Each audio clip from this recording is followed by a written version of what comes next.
नमस्कार मित्रांनो, मी अंकुश बर्डे ज्ञाना शेतीमध्ये आपलं सर स्वागत करत आहे.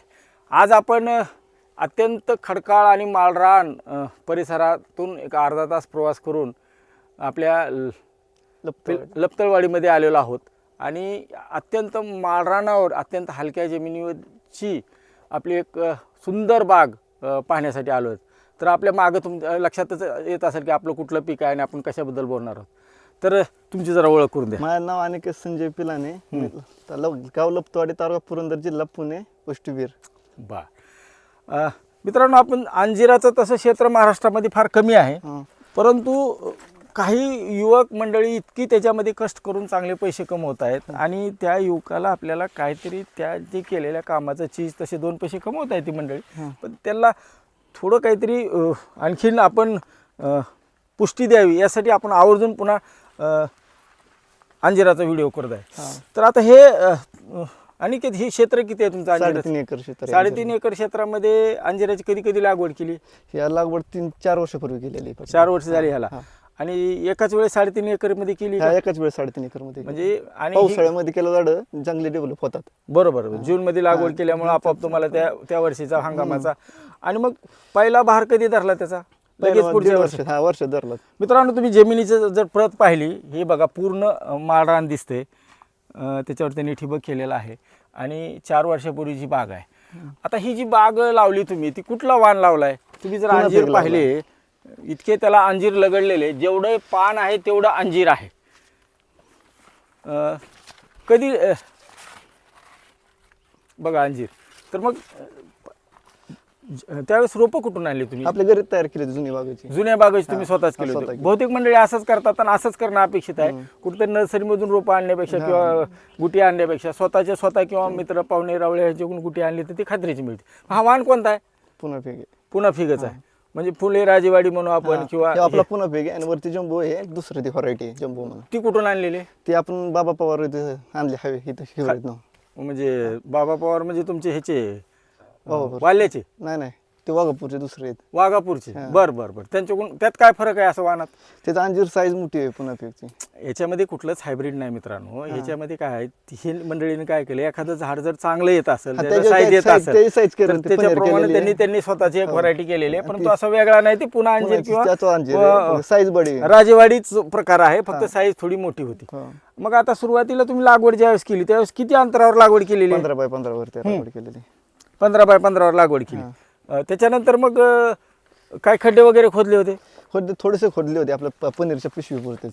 आणि मग त्यावेळेस तुम्हाला वाटलं नाही का जास्त खड्डे खोदावे? नाही, जास्त खड्डे खोदून काय करायचे, पनीर आपल्या मापात पनीर असते ना 2-2.5 फुटाची. बरं.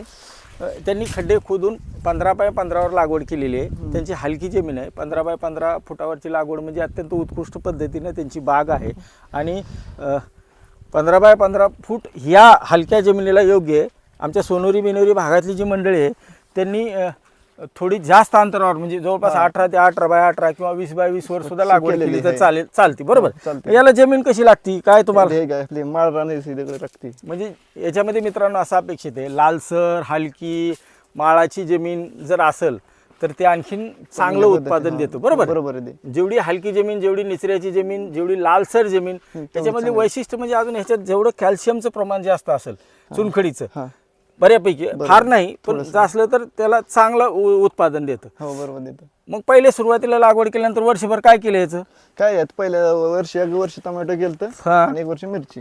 म्हणजे वर्षात 2 पीक घेतले होते. 2 पिकं आंतरपिकं घेतली. त्याच्यातून तुम्ही झालेला सगळा खर्च काढून टाकला? काढून गेला. आणि मग पुन्हा जून मध्ये बार धरला. त्याच्या आधी तुम्ही 2दा-3दा तुम्ही झाडाला वळण दिलं तर किंवा छाटणी वर्षात 3 वेळा छाटणी केली होती. त्याचा करण्याचा उद्देश काय होता? कारण फुटवा जास्त घेतो ना, कटिंग केल्यानंतर फुटवा जास्त होतो. बरोबर. म्हणजे याच्यात एक पद्धत आहे की अंजिराला खोडकिडाचा प्रादुर्भाव असल्यामुळे एक खोड येत नाही ह्याला खालीून जमिनीपासून घुमारे येतात आणि मग एक 4, 5, 6 घुमारे ठेवून आपण त्याची पुढे ठेवतो. बरोबर. आता जून मध्ये छाटणी केल्यानंतर पुढं काय केलं तुम्ही जरा सांगा? छटणी केल्यानंतर परत बार भरल्यानंतर त्यातला पण डाळिंबासारखा फुटवा काढायला लागतो. आपल्या एका फांदीला 2 ते 3 चोट ठेवायला लागतात असली.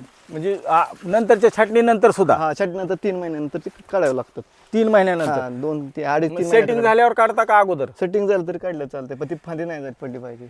मित्रांनो, त्याचा उद्देश एक आहे की तुम्ही आता हे जर झाड पाहिलं बघा, सांजरा साईज चांगली होती, जास्त त्याच्यात बघा तुम्ही ह्याला कुठलीही फळबाग असेल तर आपल्याला सेंटर ओपन पद्धत करायला पाहिजे. म्हणजे काय, प्रत्येक काडीवर, प्रत्येक पानावर, प्रत्येक फांदीवर सूर्यप्रकाश गेला पाहिजे. त्याच्यासाठी आपल्याला आतल्या बाजूच्या फांद्या काढाव्या लागतात किंवा गर्दी करणाऱ्या फांद्या काढाव्या लागतात. बरं, त्याच्यानंतर मग तुम्ही आपण ठिबक केलेलं आहे. ठिबक कसं केलंय जरा सांगा. ठिबक आपला फिनलॉकचं केलं 16 mm चं केलेलं आहे. झाडाच्या कडेने एक रिंग मारली आहे आणि रिंगला साडेपर टाकलेले आहेत. आता मित्रांनो इथं बघा तुम्हाला ठिबक खाली दिसतंय. जनरली शेतकरी काय करतात, एक लाईन टाकतात, मग त्याला इकडे अलीकडे 2 ड्रिपर, 1 ड्रिपर किंवा पुढे 2 ड्रिपर, 1 ड्रिपर.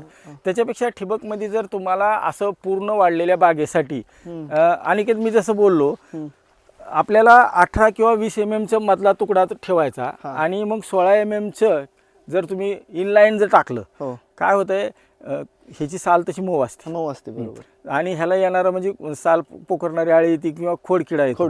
आणि जर आपल्या सालीवर पाणी गेलं तर 100% तिथं कुजतंय आणि झाड जातं.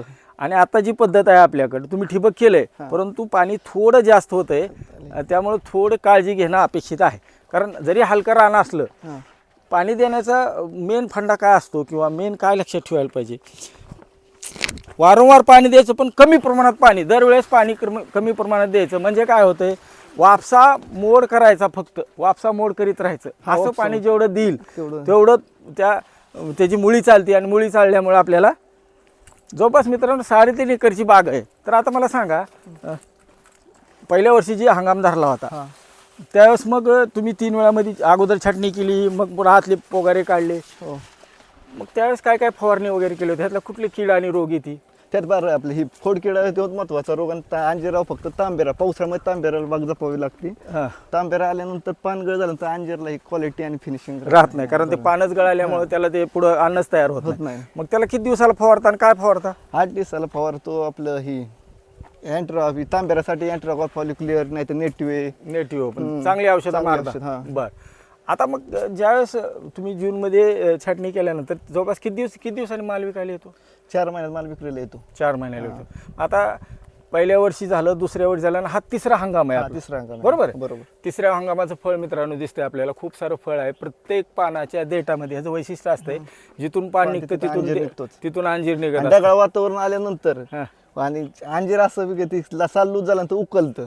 बरोबर आहे. मग उकलू नाही म्हणून आपलं रोज तो तोडतो, मग ते उकलू नाही, पाणी जास्त झालं तरी त्रास होतो. बरोबर, महत्वाचा. म्हणजे ढगाळ वातावरण झालं तर कुठलंही फळ पिकतं आपण म्हणतो तसा प्रकार होतो. आणि नुसतं मग त्यावेळेस थोडं पाण्याचं नियंत्रण किंवा कॅल्शियम बोरॉन वगैरे द्यायला पाहिजे. बरोबर. आता मग पहिल्या वर्षी ज्यावेळेस आपण माल काढला त्यावेळेस किती माल निघला? पहिल्या वर्षी झाडाला आपल्याकडून आपण अपेक्षा धरली होती 30 किलोची. पहिल्या वर्षी 30 किलो काढला. पहिल्याच वर्षी 30 काढला.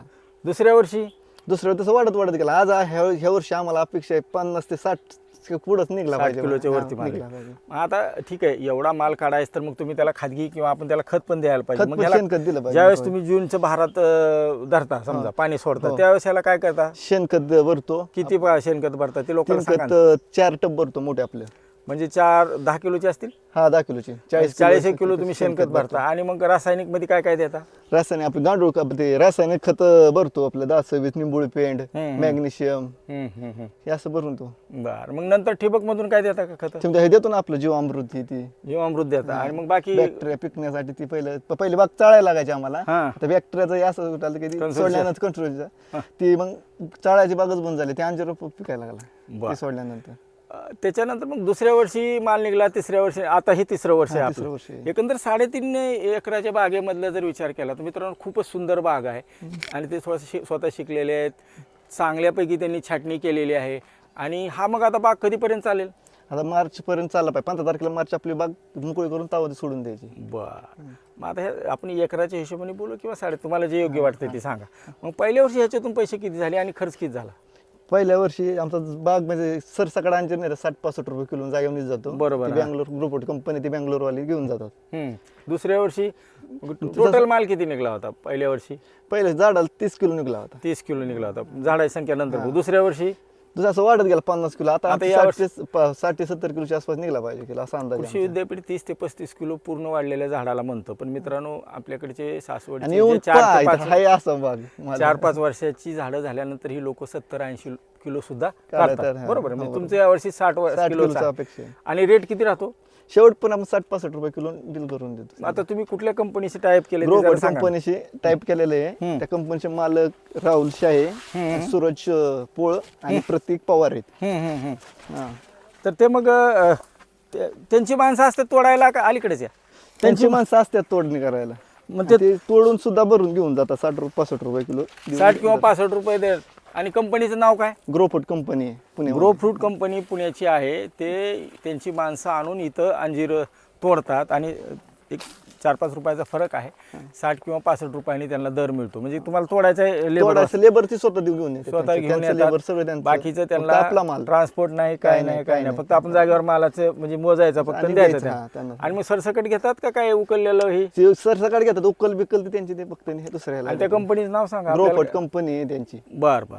तर मित्रांनो, अशा प्रकारे त्यांनी अत्यंत हलक्या माळरान जमिनीवर अंजिराचं पीक, ते पण पारंपरिक भाग सोडून, एकतर अंजीर हे दुष्काळी भागातलं पीक आहे, त्याला पाणी कमी लागतं. अंजीरला पाणी कमी लागतं महत्त्वाचं. तसं पाणी म्हणजे आम्ही दिसाड पाणी देतो 3 ते 4 तास दिसाड. 3-4 तास पाणी देतात. बर. आता या वर्षीचं गणित मांडू आपण 3.5 एकरच. किती झाडं आहेत आपल्या 3.5 एकरात? 550 झाडे. 550 झाड. एका ह्याला किती माल निघल? एकाला 60 ते 70 किलो माल निघाला पाहिजे. 60 धरायचं आपण. हा. मग आणि 500 झाडं धरू. हा. मग किती टन माल झाला? 500 झाडाचा बघा ते 30 टन. 30 टन माल निघाला. बरोबर. आणि गेल्या वर्षी मी काढलाय 23 टन माल. 23 काढलाय. त्यामुळे तुम्हाला ह्या वर्षी काही जास्त वाटत नाही. नाही. आणि मग 60 रुपयांनीच धरू आपण, 65 पण नाही. मग 30 टनाचे पैसे किती झाले? पैसे बघा किती झाले. सांगा की तुम्ही, प्रेक्षकाला सांगा. आम्ही सांगणं बरोबर नसते. आपण कमीच धरतोय. हा. 30 टन माल आणि साहित्रिक 18 हा. लाख रुपये. बरोबर. आणि 18 लाख रुपये हे 3.5 एकर मध्ये. हा. म्हणजे एकराला 6 लाख रुपये, 6 साहित्रिक लाख. 18. हा, रद्द. 3.5 म्हणजे एक 5 लाख रुपये. हा, तो. 5 आता लाख यात खर्च किती होतो एकराच्या हिशोबाने तुमचा किंवा आता सगळ्या? 3.5 एकर माझा खर्च 3 लाख रुपयाच्या आसपास शेणखत सकाट. म्हणजे 18 लाखातनं 15 लाख रुपये Income राहतो शिल्लक. 15 लाख रुपये सहज शिल्लक राहतात. राहतात. परंतु मित्रांनो, तितकं ते सोपं नाही. तसं तुम्हाला त्या प्रकारच्या अंजिराला जमीन पाहिजे, त्या आणि तो दुष्काळी भागात लावलं पाहिजे. त्याला शेणखताचं प्रमाण भरपूर वाढवायला पाहिजे.